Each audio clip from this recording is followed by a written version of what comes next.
Se arrodilla ante Dios. ¡Arrodíllate!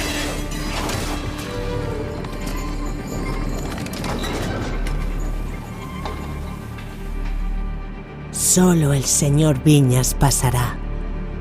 Con Iñaki Tobar, Ariadna Jiménez y Javier Viñas.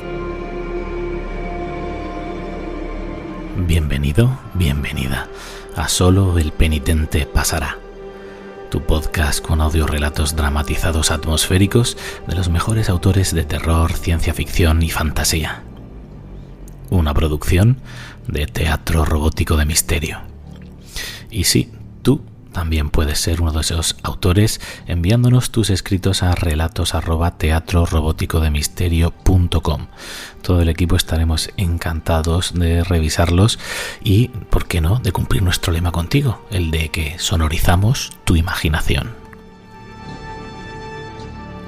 Y una vez más vamos a ser muy fieles a nuestra promesa en tanto en cuanto hoy no es que venga un relato dramatizado de un gran autor de todos los tiempos, sino que vienen 3. Y además sonorizamos su imaginación, pero en esta ocasión la parte especial, como habrás podido adivinar por las primeras locuciones de mi compañera Ariadna Jiménez, el invitado de hoy va a ser un tanto extraño.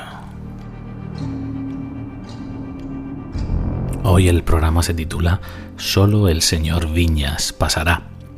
¿Pero quién es este señor Viñas?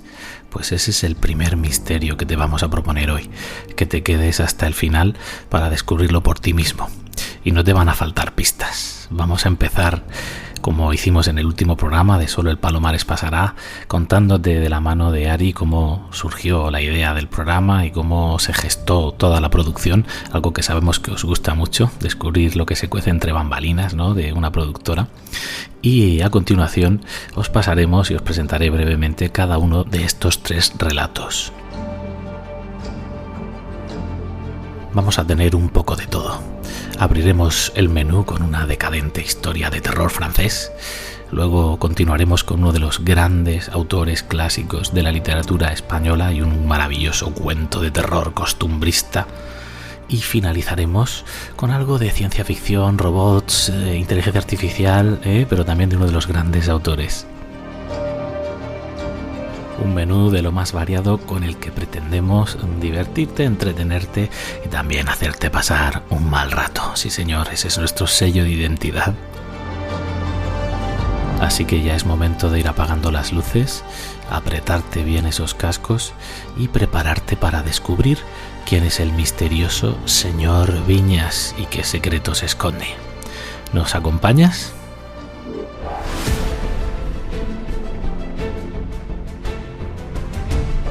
Solo el señor Viñas pasará. Tu podcast con relatos dramatizados atmosféricos de los mejores autores de terror, ciencia ficción y fantasía.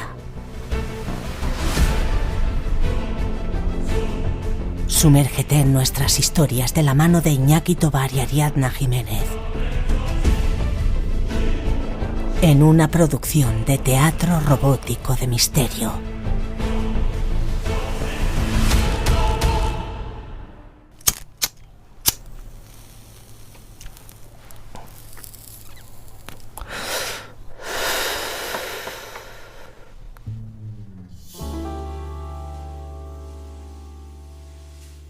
No sé si se han dado cuenta, mis queridos penitentes, pero este es nuestro programa número 13.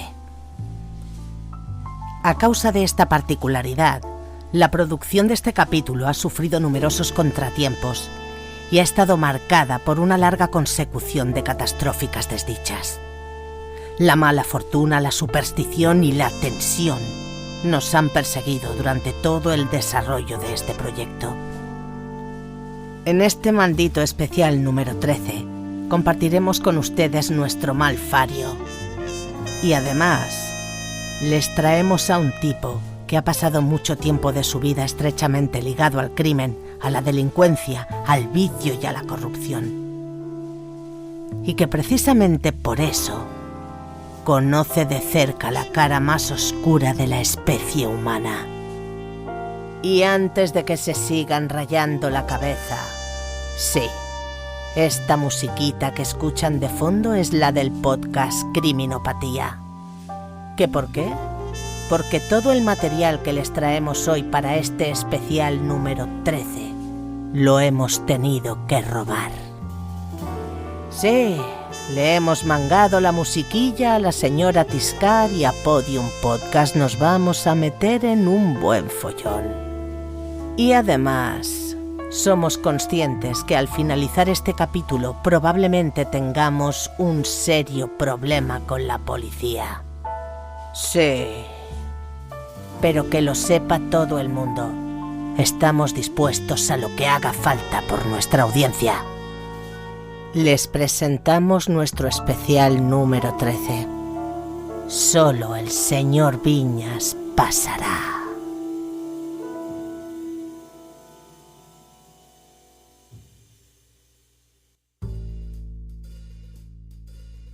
Verán, la racha de mala suerte empezó hará unos 6 meses. Oye, Ari, acuérdate por favor de subir eso al Drive, que en cuanto llegue a casa me pongo a montarlo, ¿vale? Venga, gracias. Vale, me lo apunto. Perfecto.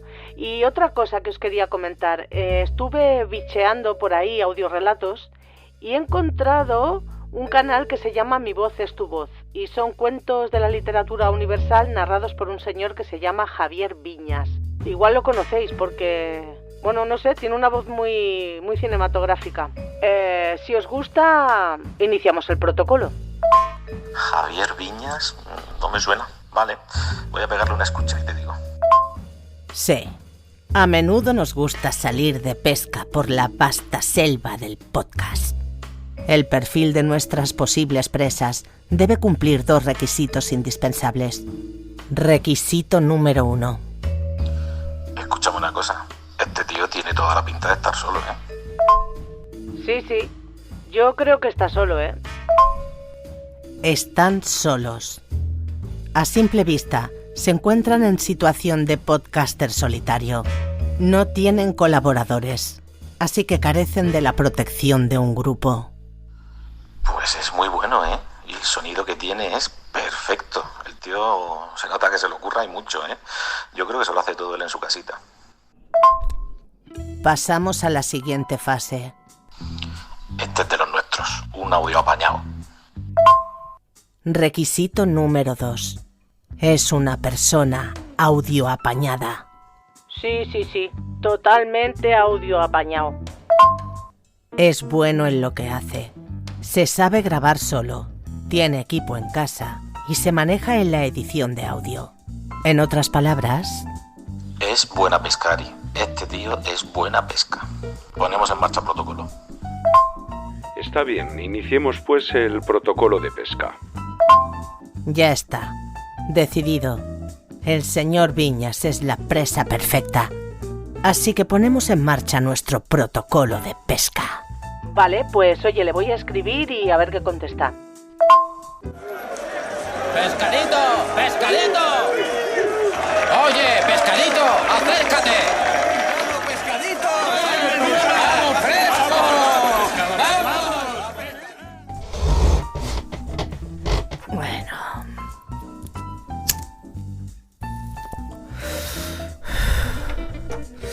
Vamos a ver.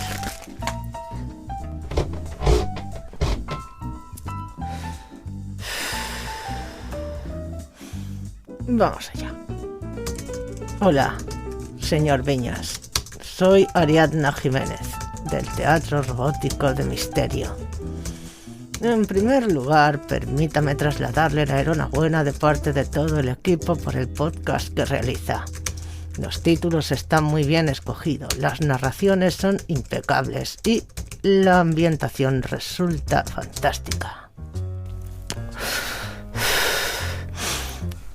Por todo ello, le felicitamos efusivamente. No sé si conoce nuestra productora. Al igual que usted, nos dedicamos a dramatizar relatos de ciencia ficción, terror y fantasía. Somos un grupo de personas locas por la ficción sonora. Se podría decir que somos una jodida pandilla de frikis. No, esto no lo voy a poner. No.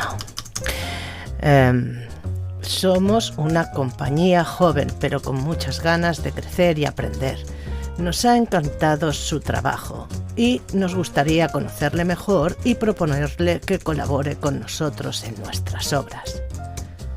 Le paso un enlace en nuestra web para que se haga una idea de nuestro estilo.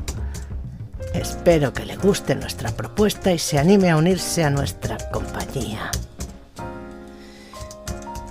Espero su respuesta y aprovecho la ocasión para enviarle un cordial saludo de parte del Teatro Robótico de Misterio. Bueno. ¡Qué mierda! Esto no enciende. ¡Qué mala suerte!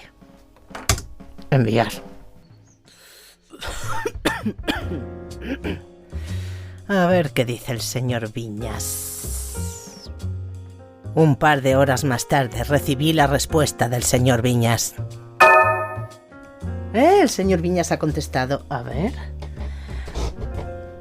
Hola, señora Jiménez. Muchas gracias por su mensaje y sus comentarios. Le agradezco enormemente la oferta de colaboración, pero actualmente no me hace falta. Vaya hombre, qué mala suerte. Hola, buenas, ¿qué tal?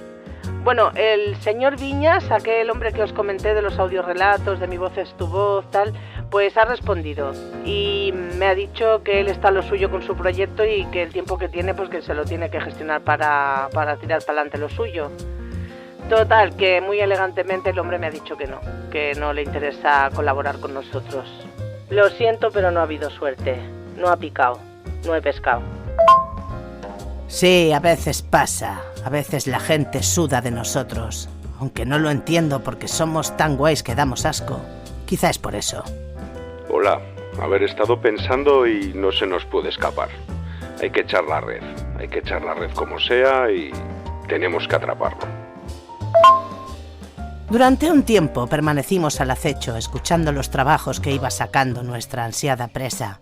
De vez en cuando mandaba al señor Viñas nuestras novedades o le felicitaba por la ejecución de alguno de sus audiorelatos. Le ofrecía nuestra colaboración.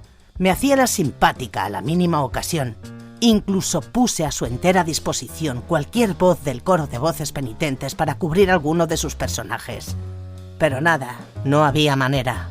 El escurridizo señor Viñas permanecía impertérrito ante mis adulaciones y mis ofertas de colaboración. Hola de nuevo, señora Jiménez.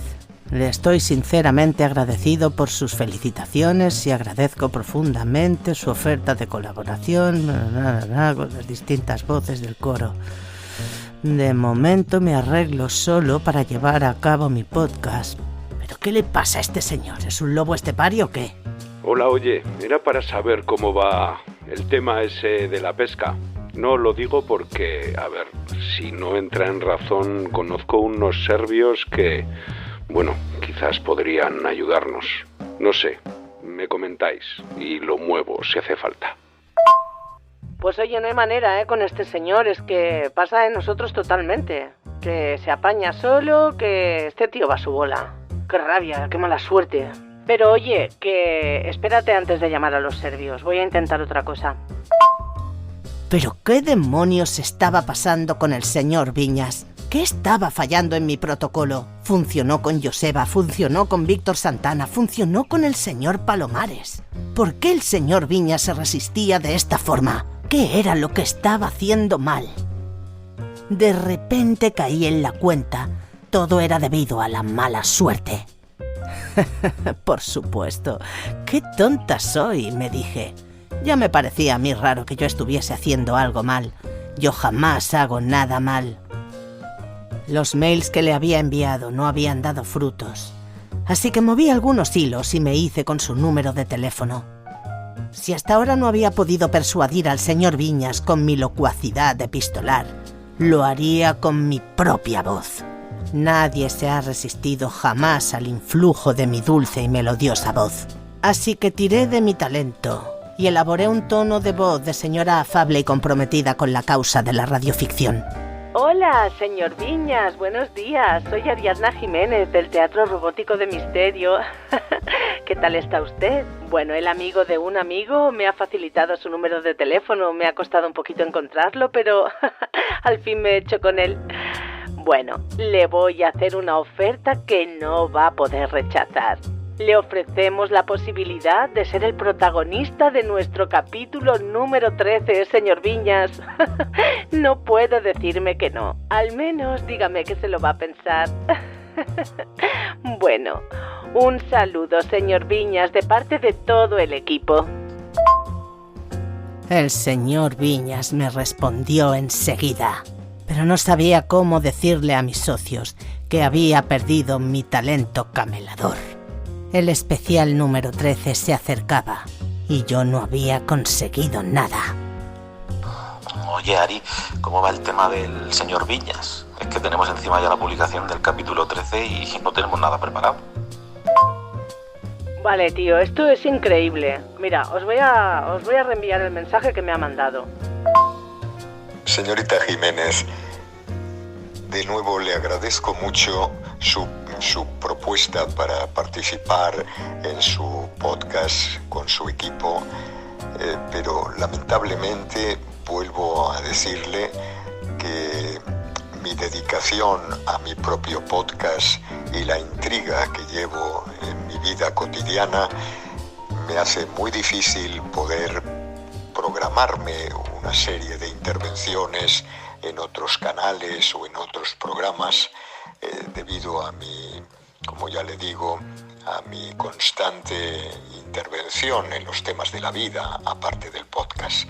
Con lo cual le quedo muy agradecido por sus palabras, porque me infunden mucho ánimo y mucha energía, pero permítame de nuevo decirle que de momento no puede ser.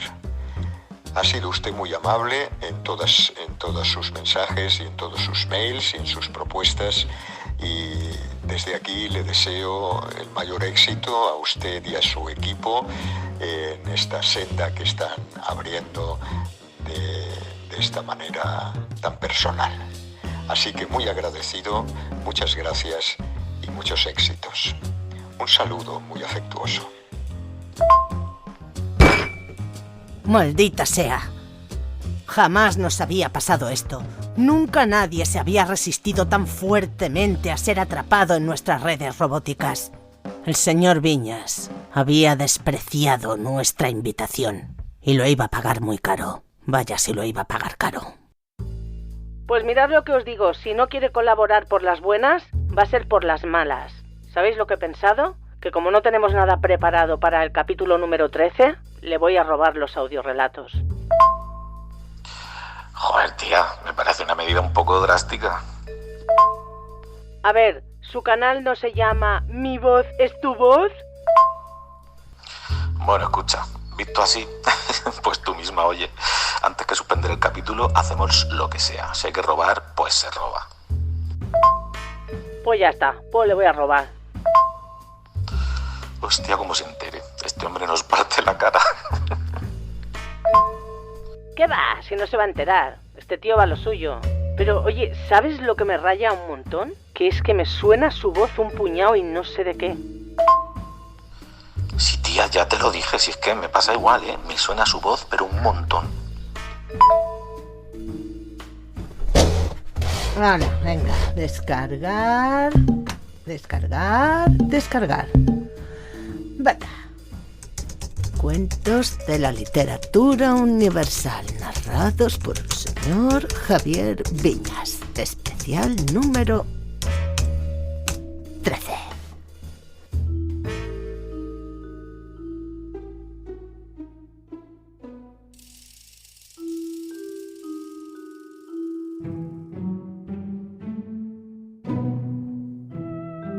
Bueno, pues ya tengo aquí los 3 archivos descargados que me ha pasado la Ari y es momento de pincharos el primero, que por lo que veo se titula Cuento para la noche de Reyes, Conte pour la nuit des rois, un relato de terror del escritor francés Jean Lorrain. Está clasificado como uno de los mejores relatos del decadentismo francés y nos sitúa en una atmósfera inquietante, onírica. Es una especie de sátira de un cuento de hadas con tintes sumamente perturbadores. Imaginaos en una misma historia una reina, los reyes magos, elfos, duendes, bestias. Yo lo definiría como gótico, lisérgico, y os garantizo que no os vais a quedar indiferentes. Así que voy a dar paso al señor Viñas y a su relato narrado por él mismo y ambientado por él mismo. Solo el señor Viñas pasará.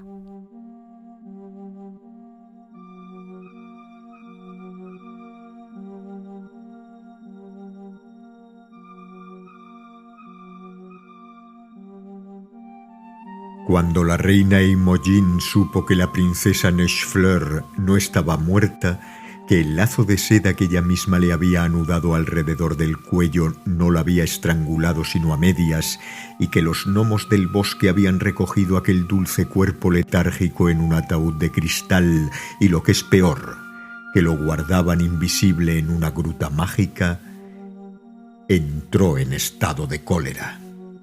Se irguió tensa en la silla de cedro en la que soñaba sentada en la habitación más alta de la torre, desgarró en toda su longitud la pesada dalmática de brocado amarillo enriquecido con lirios y follajes de perlas, rompió contra el suelo el espejo de acero que acababa de comunicarle la odiosa noticia, y agarrando de mala manera por una pata trasera al sapo encantado que le servía para sus maleficios, lo lanzó con toda su fuerza al fuego de la chimenea, donde hizo fris gris prist y se evaporó como una hoja seca. Tras lo cual, algo calmada, abrió las hojas del alto ventanal cuyos enrejados de plomo contenían enanos tocando la trompa y se asomó para ver la campiña. Estaba completamente cubierta de nieve y en el aire frío de la noche los lentos copos diseminados como guata cubrían todo el horizonte con un extraño armiño cuyas manchas invertidas habrían sido blancas sobre un fondo negro. Un gran resplandor rojizo coloreaba la nieve al pie de la torre. La reina sabía que era el fuego de las cocinas regias donde cocineros preparaban el festín para la noche, pues todo transcurría el domingo mismo de la Epifanía y había una gran fiesta en el castillo. Y la malvada reina Imogen no pudo reprimir una sonrisa en la negrura de su alma, pues sabía que en esos momentos se estaba asando para la mesa del rey un maravilloso pavo en el que ella había reemplazado traidoramente el hígado por un revoltillo de huevos de lagarto y de beleño, horrible fármaco que debía acabar de enajenar la mente del viejo monarca y alejar para siempre de aquella flaqueante memoria el dulce recuerdo de la princesa Nechefleur.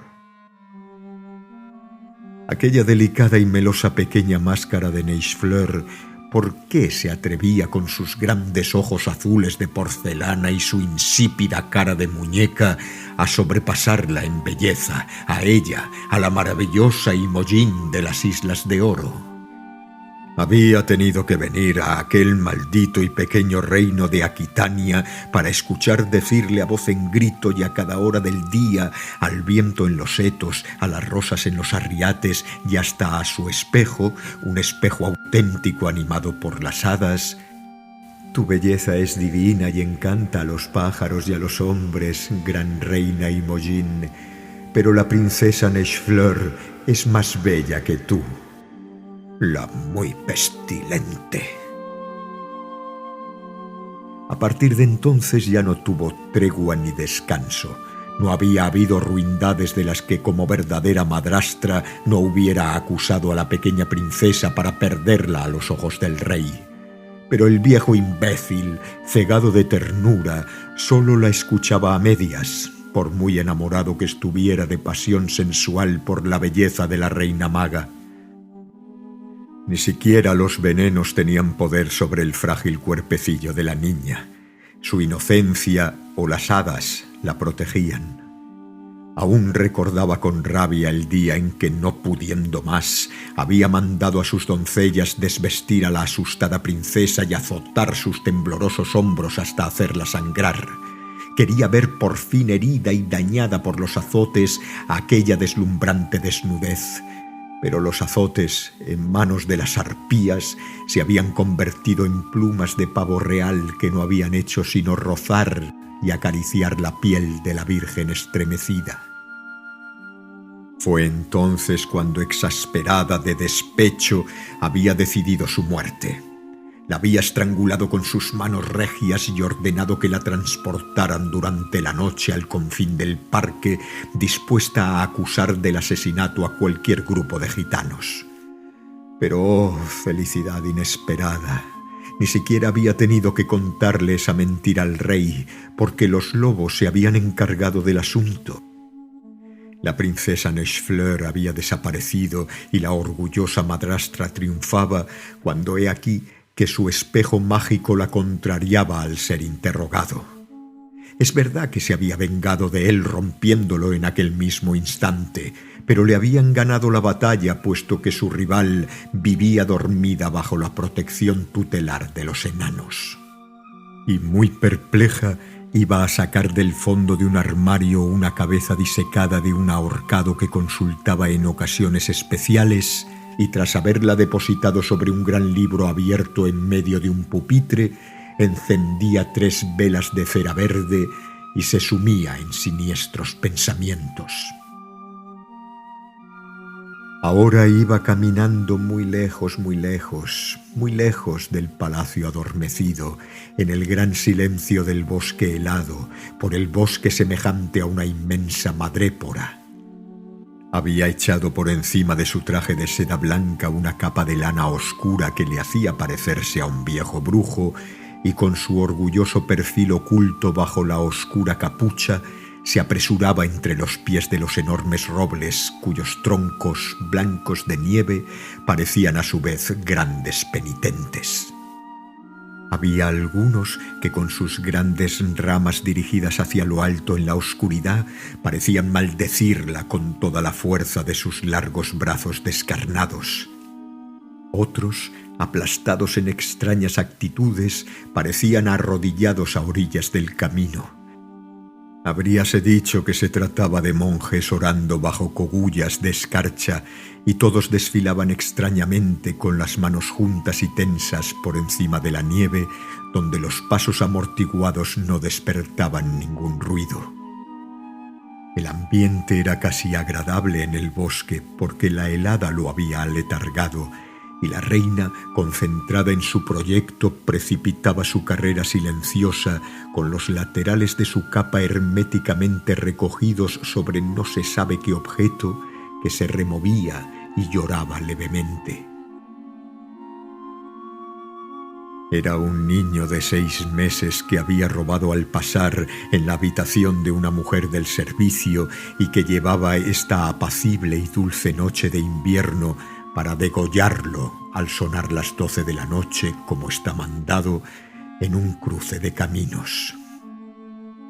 Los elfos, enemigos de los gnomos, acudirían todos a beberse la sangre tibia, y ella los encantaría con su flauta de cristal, la flauta de 3 agujeros que logra todos los mágicos encantamientos.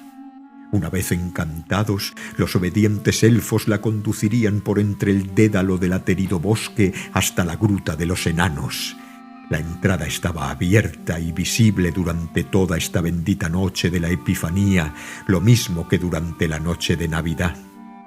Esas 2 noches todo encantamiento queda en suspenso por la todopoderosa gracia del Nuestro Señor, y toda caverna o escondite subterráneo de gnomos, guardianes de tesoros escondidos, se mantiene accesible al paso de los humanos. Entraría en el antro dispersando con su esmeralda el ejército azorado de los kobolds, se acercaría al ataúd de cristal, forzaría la cerradura, rompería las paredes si fuera necesario y heriría en el corazón a su rival dormida. Esta vez no se le escaparía.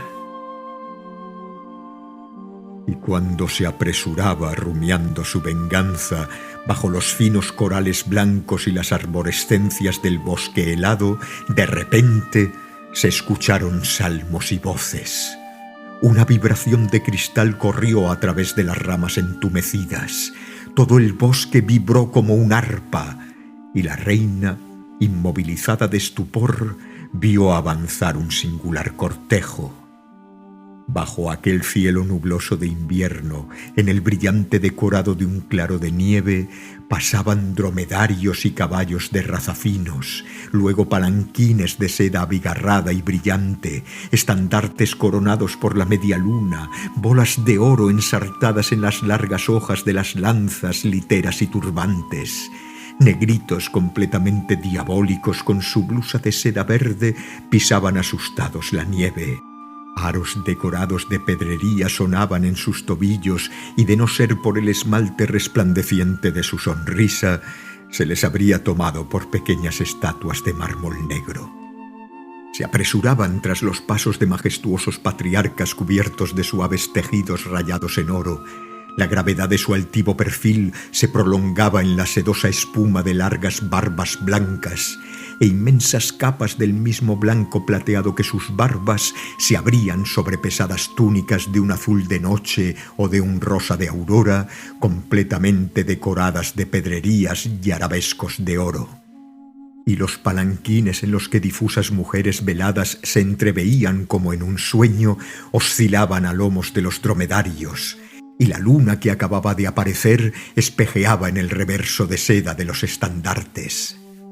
Aromas penetrantes de cinamomo, de benjuí y de nardo se exhalaban en tenues remolinos azulados. Copones completamente esconzados de esmaltes brillaban entre las manos de un negro de ébano a guisa de pebeteros, y bajo la luna ascendente surgían los salmos, menos cantados que susurrados, en dulce lengua oriental, como enrollados en la gasa de los velos y la humareda de los incensarios. La reina, oculta tras el tronco de un árbol, había reconocido a los reyes magos. El rey negro Gaspar, el joven jeque Melchor y el viejo Baltasar iban, como hace 2000 años, a rendirle su homenaje al divino niño.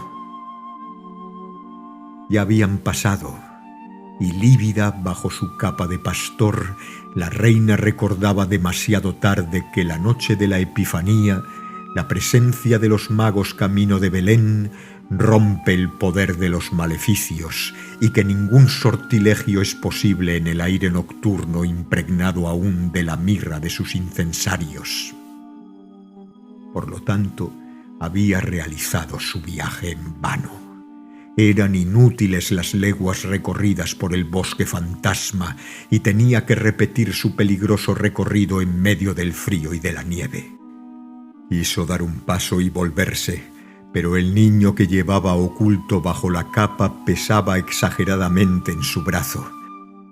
Había adquirido una pesadez de plomo y la mantenía clavada allí, inmóvil en la nieve, una nieve extrañamente amontonada a su alrededor y en la que sus pies entumecidos no podían moverse.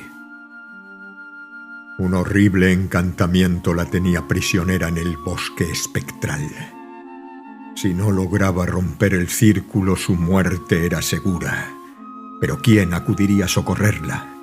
Todos los malos espíritus permanecen prudentemente agazapados en sus guaridas durante la luminosa noche de la Epifanía. Solo los buenos espíritus, amigos de los humildes y de los que sufren, se arriesgan a merodear por él. Y a la insidiosa reina Imogen se le ocurrió la idea de llamar a los gnomos para que le ayudaran, los buenos y pequeños señores completamente vestidos de verde y encapirotados de prímulas que habían recogido a Nechfleur. Y sabiendo que estos son unos enamorados de la música, tuvo fuerzas para sacar su flauta de cristal de debajo de su capa y llevársela a los labios. Desfallecía bajo el peso del niño convertido en algo semejante a un bloque de hielo. Sus pies crispados en la nieve se ponían morados, luego negros, pero sus labios violetas encontraban aún sonidos melancólicos y suaves de una tristeza desgarradora y de una tierna voluptuosidad, dolorosos y cautivadores adioses de un alma en agonía. Resignada, intentaba aún con una vaga esperanza una llamada inútil. Y mientras que toda la mentira de su vida se enternecía en sus labios, sus ojos escudriñaban ávidamente el claroscuro del calvero, la sombra de los árboles, los surcos tortuosos de las raíces y hasta los tocones abandonados por los leñadores, equívocos perfiles vegetales en los que antes se manifiestan los gnomos. De repente, la reina se estremeció. Desde todos los puntos del calvero, una multitud de ojos la miraban. Era como un círculo de estrellas amarillas cerrado sobre sí misma. Había entre los árboles, en las raíces de los robles, a lo lejos, muy cerca, y cada par de ojos fulguraba fosforescente en la oscuridad. Eran los gnomos, por fin, y la reina ahogaba un grito de alegría que casi inmediatamente después se congelaba de terror. Acababa de ver dos orejas puntiagudas por encima de cada par de ojos. Por debajo de cada par de ojos un hocillo velludo y un sofaldo de bezo de dientes blancos. Su flauta mágica no había atraído sino a los lobos. Al día siguiente encontraron su cuerpo despedazado por las fieras. Así murió, durante una noche clara de invierno, la malvada reina Imogen. Solo el señor Viñas pasará.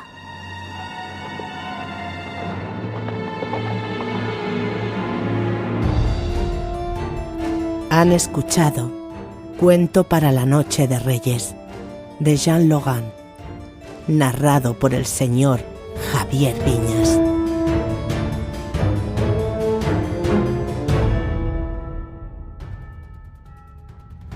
Estoy seguro que a más de uno, a más de una, ya os está sonando la voz del señor Viñas, ¿verdad? Menudo vozorrón se gasta el hombre. Vamos a continuar con la segunda historia, el segundo cuento que le hemos chorizado. Se titula en este caso El miedo. Y como os comentaba al principio, es de uno de nuestros grandes autores clásicos españoles. Hablamos de Ramón María del Valle Inclán. El miedo se publicó por primera vez el 27 de enero de 1902 en el periódico El Imparcial. Y a partir de ahí fue reproducido pródigamente en un montón más de revistas y de periódicos de la época. Así estaba incluido en sus libros, ¿no?, de jardín umbrío y jardín novelesco. Y se editó más de 20 veces, sin apenas modificaciones respecto a lo que vais a escuchar hoy.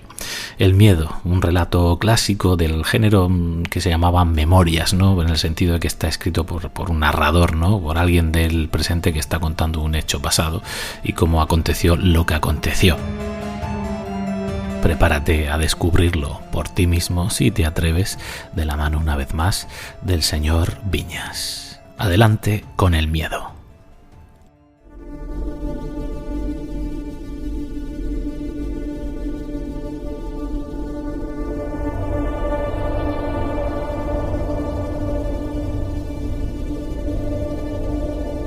Ese largo y angustioso escalofrío que parece mensajero de la muerte, el verdadero escalofrío del miedo, solo lo he sentido una vez.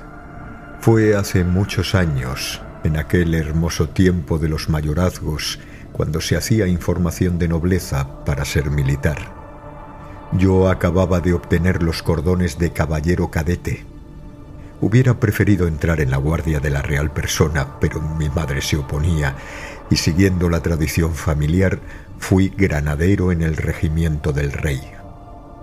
No recuerdo con certeza los años que hace, pero entonces apenas me apuntaba el bozo y hoy ando cerca de ser un viejo caduco. Antes de entrar en el regimiento, mi madre quiso echarme su bendición. La pobre señora vivía retirada en el fondo de una aldea donde estaba nuestro pazo solariego, y allí fui sumiso y obediente. La misma tarde que llegué, mandó en busca del prior de Brandeso para que viniese a confesarme en la capilla del Pazo. Mis hermanas María Isabel y María Fernanda, que eran unas niñas, bajaron a coger rosas al jardín, y mi madre llenó con ellas los floreros del altar. Después me llamó en voz baja para darme su devocionario y decirme que hiciese examen de conciencia. «Vete a la tribuna, hijo mío, allí estarás mejor». La tribuna señorial estaba al lado del Evangelio y comunicaba con la biblioteca. La capilla era húmeda, tenebrosa, resonante. Sobre el retablo campeaba el escudo concedido por ejecutorias de los reyes católicos al señor de Bradomín, Pedro Aguiar de Tor, llamado el Chivo, y también el Viejo. Aquel caballero estaba enterrado a la derecha del altar. El sepulcro tenía la estatua orante de un guerrero. La lámpara del presbiterio alumbraba día y noche ante el retablo labrado como joyel de reyes. Los áureos racimos de la vid evangélica parecían ofrecerse cargados de fruto. El santo tutelar era aquel piadoso rey mago que ofreció mirra al niño Dios.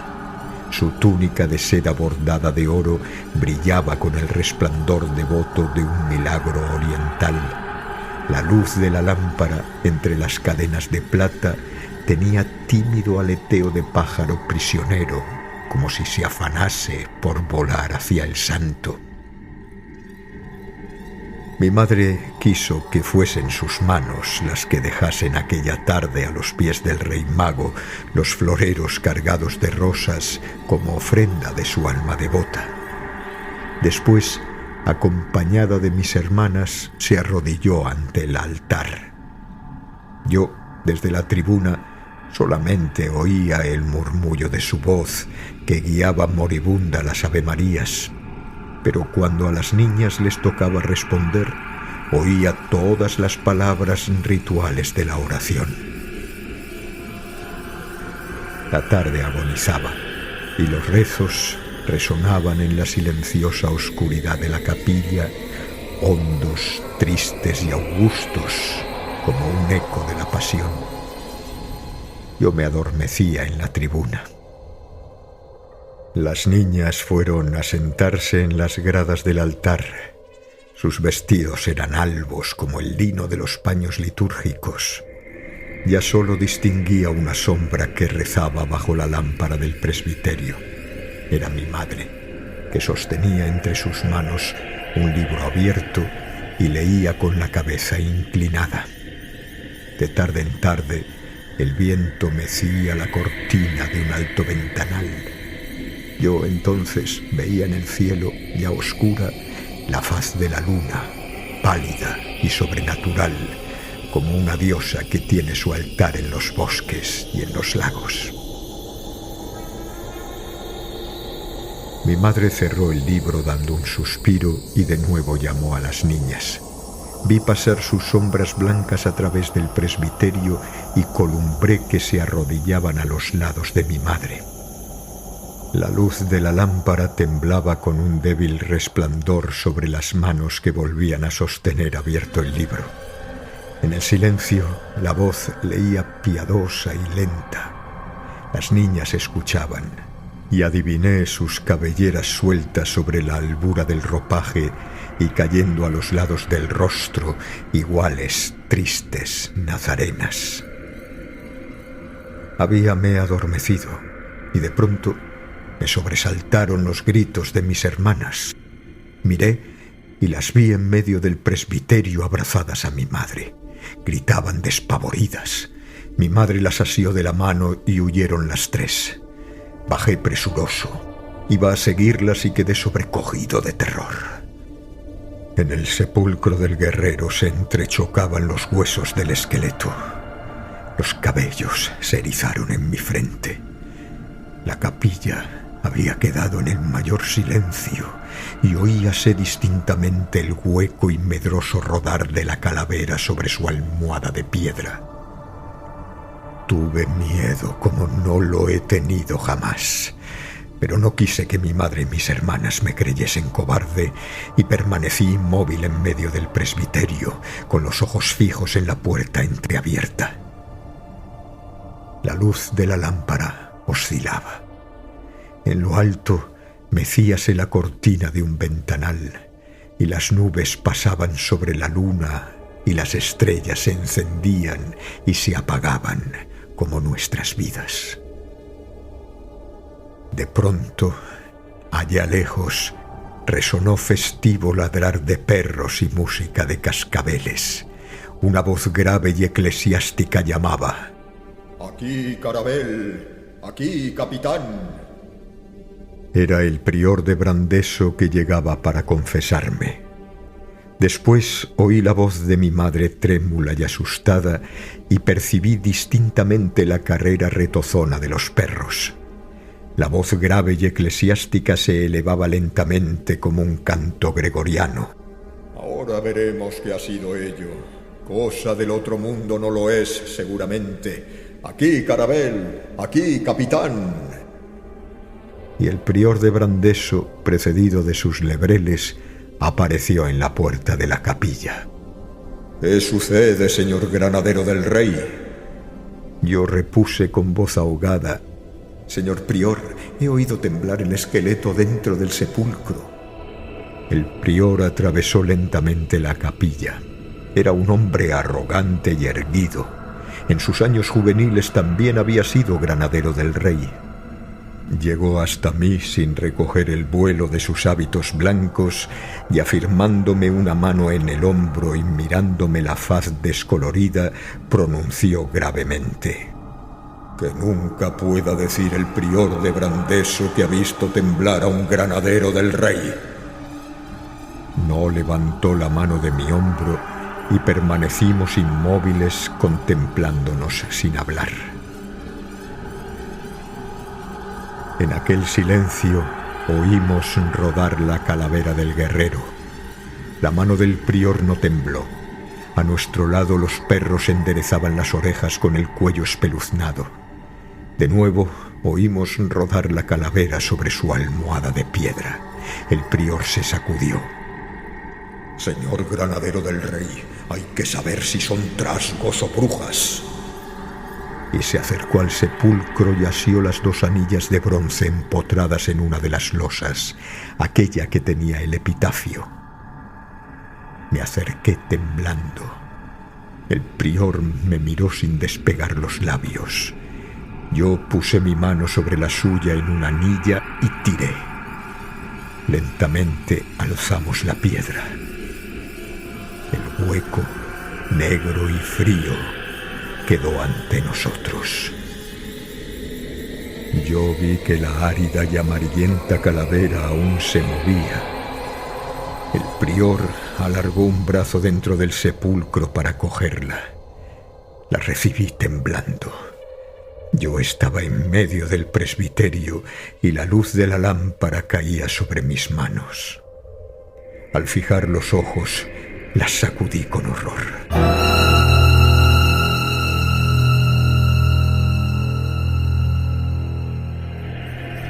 Tenía entre ellas un nido de culebras que se desanillaron silbando mientras la calavera rodaba por todas las gradas del presbiterio. El prior me miró con sus ojos de guerrero que fulguraban bajo la capucha como bajo la visera de un casco. «Señor granadero del rey, no hay absolución. Yo no absuelvo a los cobardes». Y con rudo empaque salió sin recoger el vuelo de sus blancos hábitos talares. Las palabras del prior de Brandeso resonaron mucho tiempo en mis oídos. Resuenan aún. Tal vez por ellas he sabido más tarde sonreír a la muerte como a una mujer.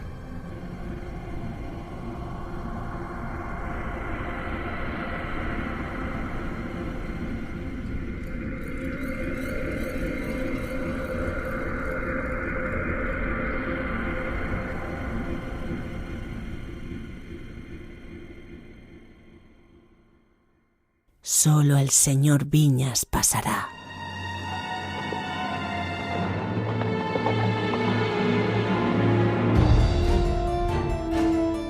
Han escuchado El miedo de Ramón María del Valle Inclán, narrado por el señor Javier Viñas. Otra estupenda selección de relato por parte del señor Viñas y por supuesto fantástica también aquí su narración. Estoy seguro de que os ha gustado y de que ya casi más de una tenéis en la punta de la lengua quién es el señor Viñas. Pero a la tercera va la vencida. Aquí vamos ahora ya sí con la última historia que os prometía que iba a ser de ciencia ficción de otro autor clásico, en este caso nuestro queridísimo Isaac Asimov. Y el relato, el cuento en cuestión, se llama Versos Iluminados. Quizás os sorprenda aquí descubrir a un Isaac Asimov muy amante de la poesía, del arte, de lo plástico, por supuesto sin dejar de lado los futuros distópicos, los robots, las inteligencias artificiales sustituyendo la creatividad humana. ¿Os suena algo de esto, verdad? En fin, una vez más, una historia visionaria de un visionario. No os la perdáis porque justo después de este último cuento, narrado una vez más por el señor Viñas, descubriréis el misterio detrás de su identidad y por qué os sonaba tanto su voz. Os dejo ya que os adentréis en estos versos iluminados.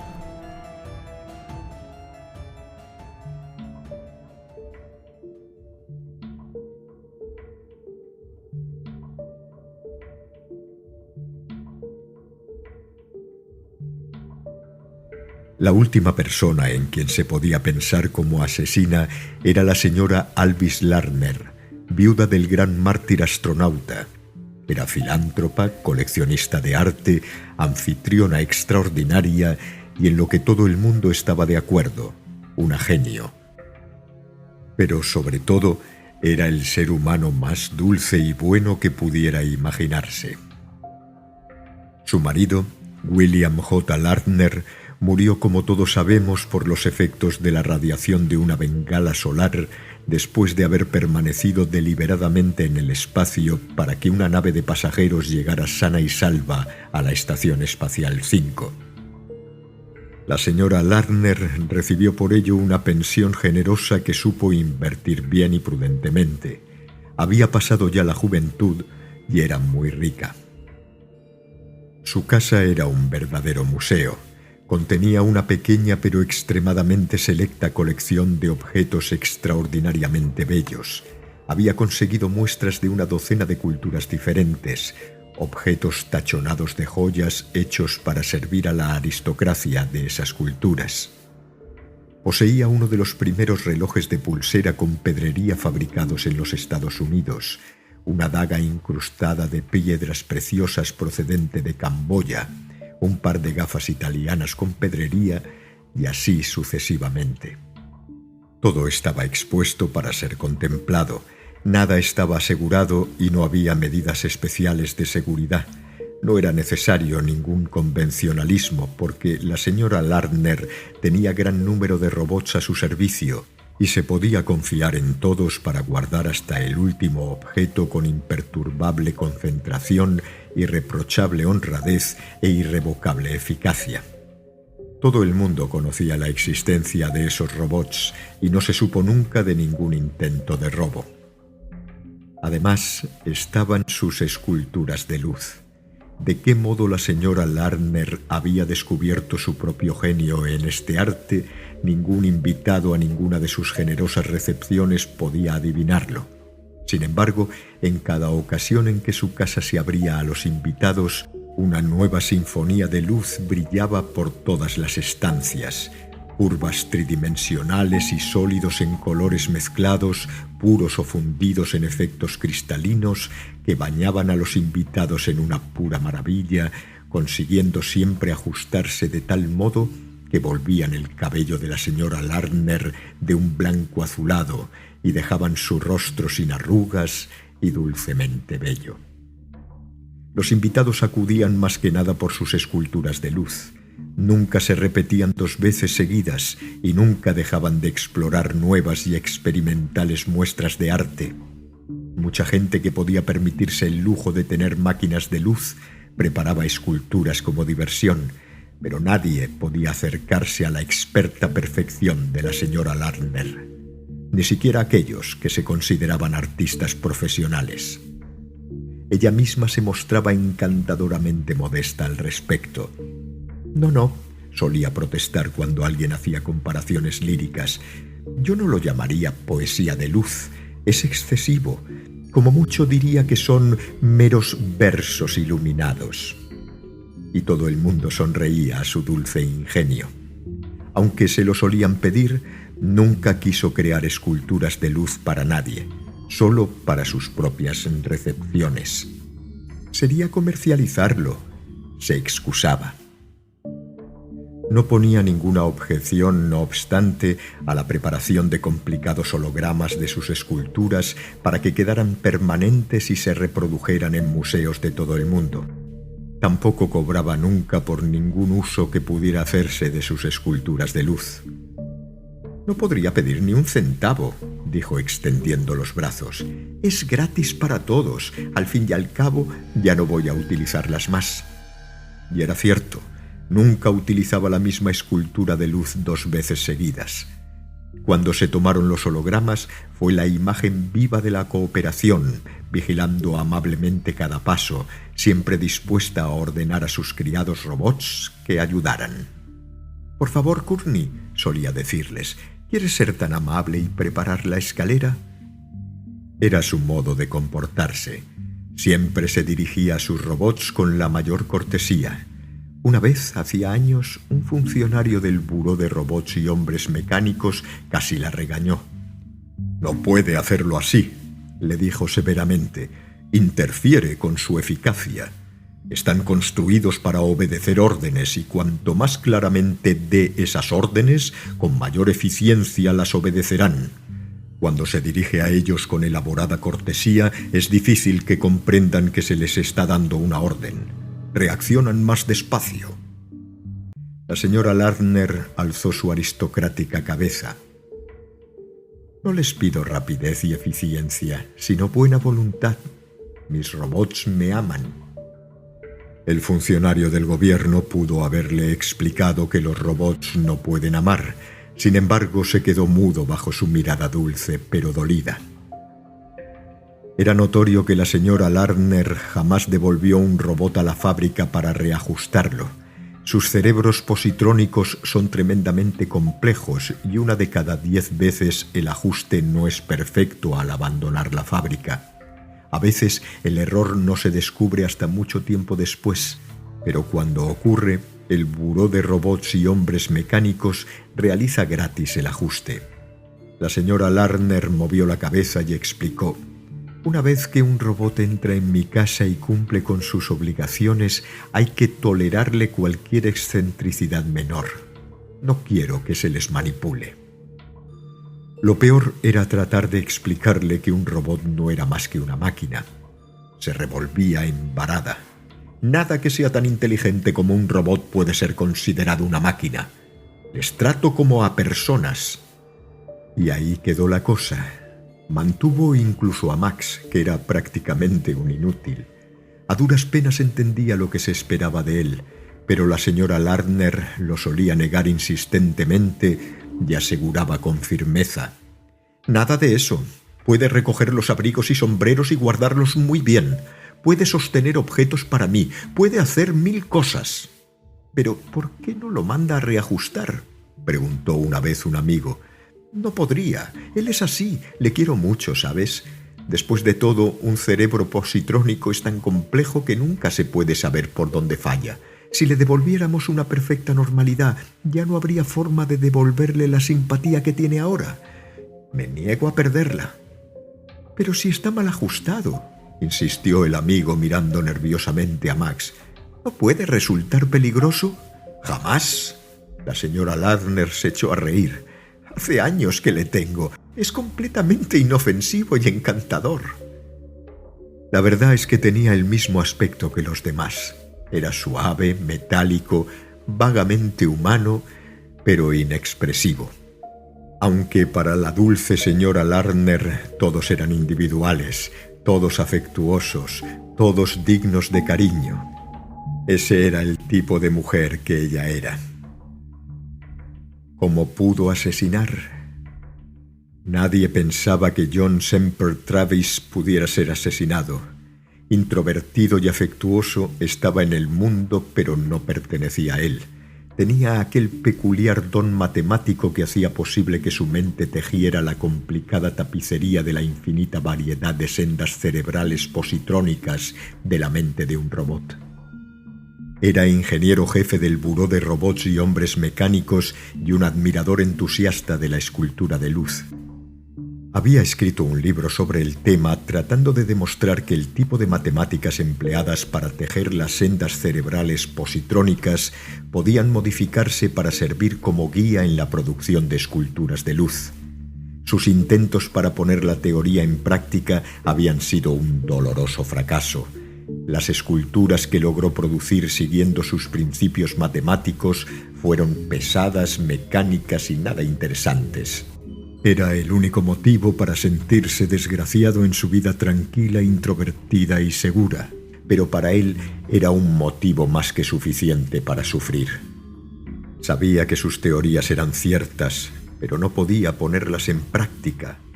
Y si no era capaz de producir una gran pieza de esculturas de luz... Naturalmente estaba enterado de las esculturas de luz de la señora Lardner. Se la tenía universalmente por una genio. Travis sabía que ella no podía comprender ni el más simple aspecto de la matemática robótica. Había estado en correspondencia con ella, pero ella se negaba insistentemente a explicarle su método y él llegó a preguntarse si tendría alguno. ¿No sería simple intuición? Pero incluso la intuición puede reducirse a matemáticas. Finalmente consiguió recibir una invitación a una de sus fiestas. Sencillamente tenía que verla.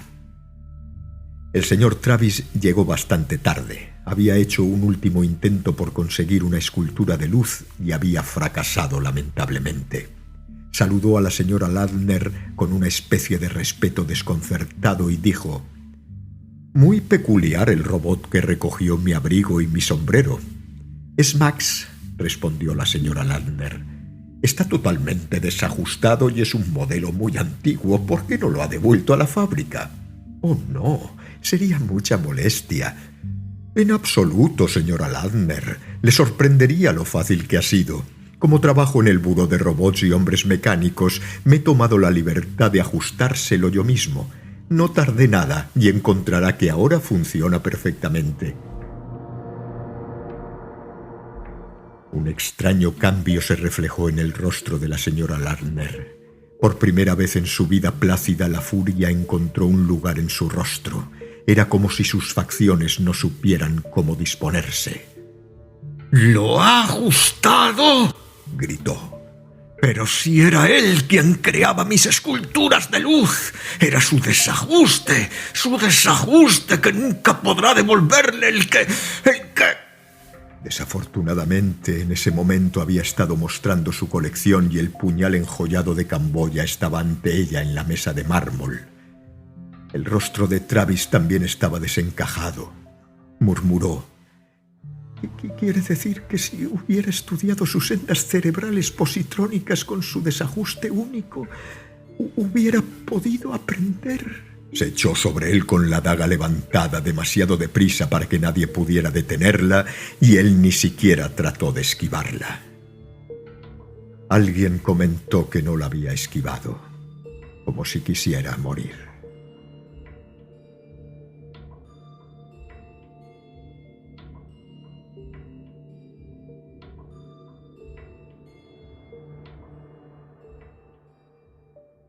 Solo el señor Viñas pasará.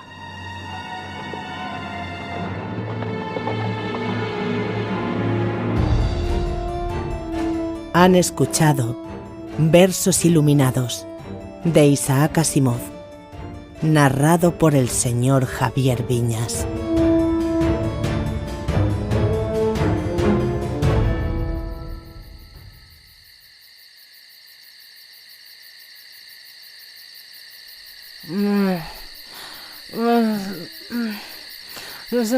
Señor Viñas, colabore con nosotros.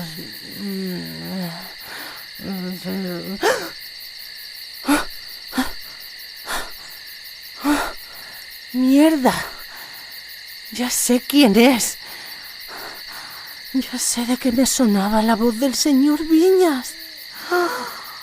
¡Joder! ¡Qué mala suerte!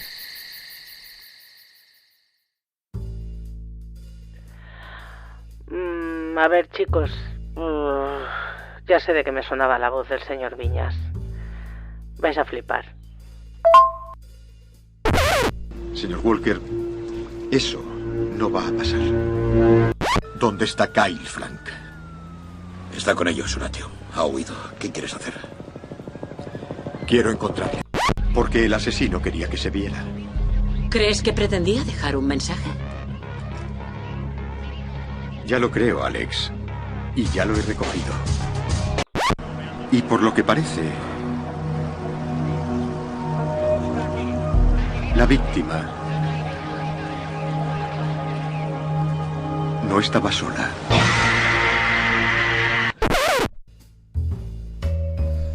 Hostia, que es el puto Horatio. Ari, le hemos mangado un madero. Ya. O sea que me estás diciendo que el señor Viñas es la voz de Horatio del CSI.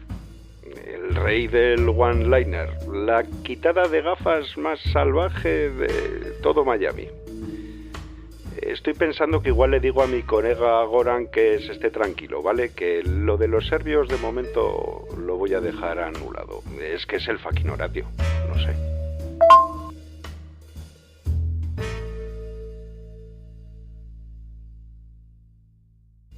A ver, querida Ariadna, y digo querida Ariadna por no llamarte listilla a secas. Hace unas horas detecté las descaradas descargas de la narración de 3 cuentos publicados en mi podcast titulado Cuentos de la Literatura Universal, que vulneran mi copyright de cabo a rabo. Rápidamente mandé a la policía científica para que recabasen las pruebas oportunas, porque ya sabrás que yo siempre trabajo con pruebas que suelo descubrir en el suelo cuando miro al techo y con las gafas de sol puestas. Y tenemos las suficientes como para enchironarte a ti y a todo ese equipillo de tramposos del que te vales para delinquir. De manera que si no lo remediáis, voy a denunciaros a todos por pesca y uso de redes ilegal, por premeditación en el uso de la falsa simpatía y el peloteo integral, por la ficción de voz y risitas falsas, por presionar a terceros para conseguir mi número de teléfono personal, que por cierto acaba en 13, y por lo peor de todo, conato de implicaciones serbias contra mi persona, a las que hubiese despachado en un pispás con viento fresco, porque serbios a mí. O sea que o me demostráis que la participación en vuestro programa se merecía tanto delito junto, o se os va a caer el pelo y os voy a decomisar el podcast. No digo atentamente porque no me da la gana. Has escuchado Solo el penitente pasará. Dramatizaciones inmersivas de los clásicos de terror, ciencia ficción y fantasía de todos los tiempos. Si eres autor novelo amateur y quieres escuchar cómo suena tu imaginación, atrévete a cruzar el umbral y envíanos tu escrito a relatos@teatrorobóticodemisterio.com.